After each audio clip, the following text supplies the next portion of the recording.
untuk soal yang pertama, menguji apakah distribusi data nilai statistika dari 30 mahasiswa jurusan statistika normal atau tidak. Berikut adalah data nilai statistika dari 30 mahasiswa jurusan statistika sebagai berikut, mulai dari 81,00 sampai 73,33. Untuk soal pertama, ujilah data di atas menggunakan uji Kolmogorov-Smirnov dengan membuat langkah-langkah pengujian hipotesisnya secara urut dan jelas, mulai dari hipotesis H0 dan H1 hingga kesimpulan dan interpretasi. Gunakan alfa 0,05. Yang kedua, buatlah statistika deskriptifnya dan berikan interpretasi rata-rata, simpangan baku, nilai minimum dan maksimum dari data di atas.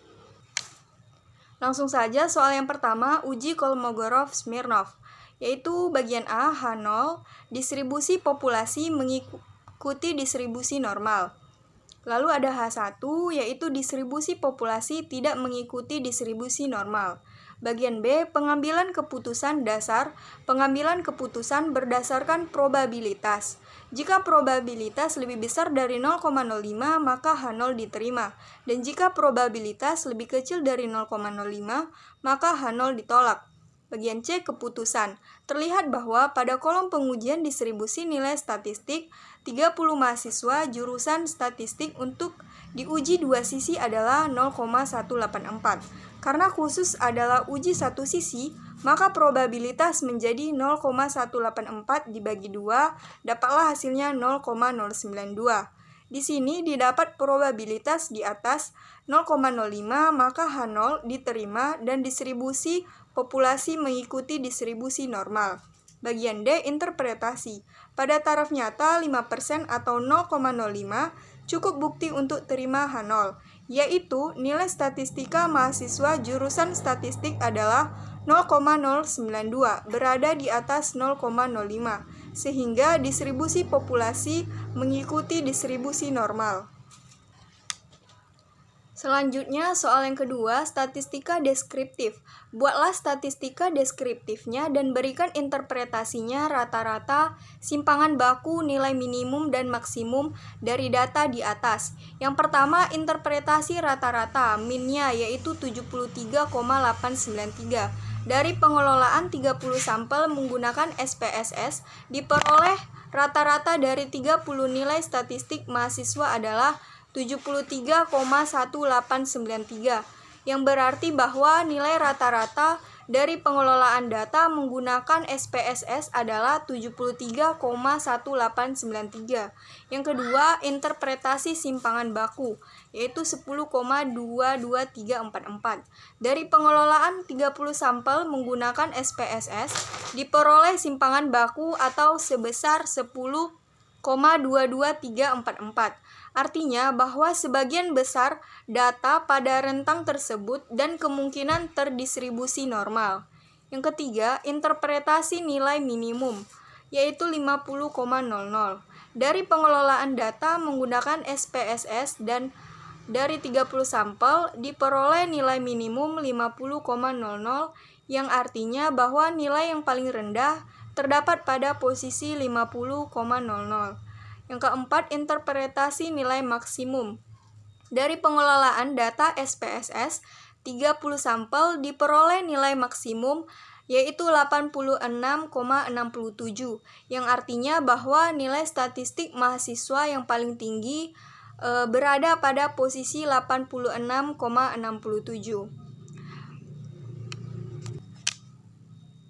Untuk angkanya bisa lihat di tabel. Untuk soal yang kedua, yaitu PT Maju Mundur Informatika atau MMI beberapa bulan ke depan akan gencar-gencarnya mengadakan promosi sebuah aksesoris komputer di berbagai daerah dengan membuka stand di berbagai daerah. Berikut ini data mengenai penjualan, biaya promosi, dan luas stand yang dikeluarkan di 15 daerah. Baik, untuk soal korelasi yang pertama, tentukan korelasi antara penjualan Y dan promosi X1 atau disingkat RYX1 dan korelasi antara penjual Y dengan stand X2 atau disingkat RYX2 serta berikan interpretasinya. Baik, jawabannya bagian A, Y dan X1 sama dengan 0,898. Interpretasinya jadi dapat diperoleh korelasi nilai RXY yaitu 0,898.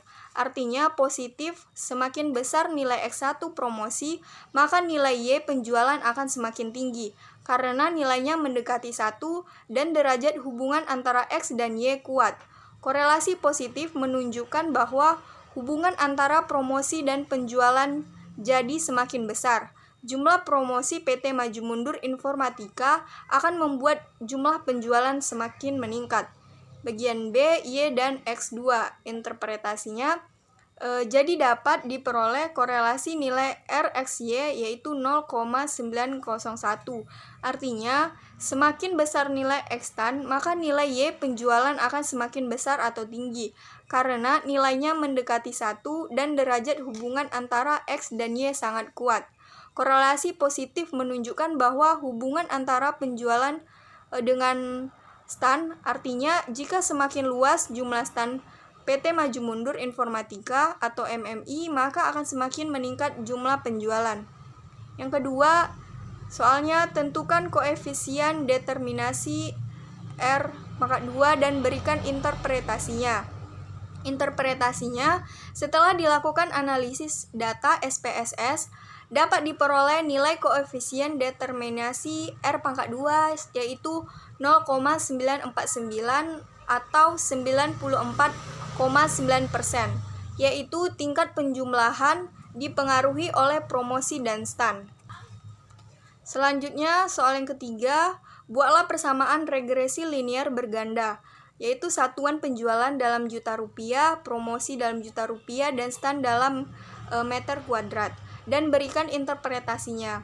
Persamaan regresi linear berganda. Pertama, untuk penyusunan persamaan garis regresi dari data tersebut dapat menggunakan nilai-nilai dari kolom B, yaitu kolom didapat dari konstan sama dengan 60,786. Sedangkan untuk nilai koefisien variabel promosi didapat 2,238 dan koefisien variabel stan yaitu 0,576. Yang kedua, rumus dari persamaan regresi linear berganda yaitu Y sama dengan A ditambah B1 ditambah X1 tambah B2 tambah X2 dan ditambah Bn dan ditambah Xn. Sehingga didapatkan persamaan regresinya yaitu Y sama dengan A-nya 60,786 ditambah X1-nya 2,238 X1 dan ditambah 0,576 atau X2. Keterangannya, Y sama dengan variabel penjualan. X1 itu variabel jumlah penjualan promosi dan X2 yaitu variabel jumlah stan.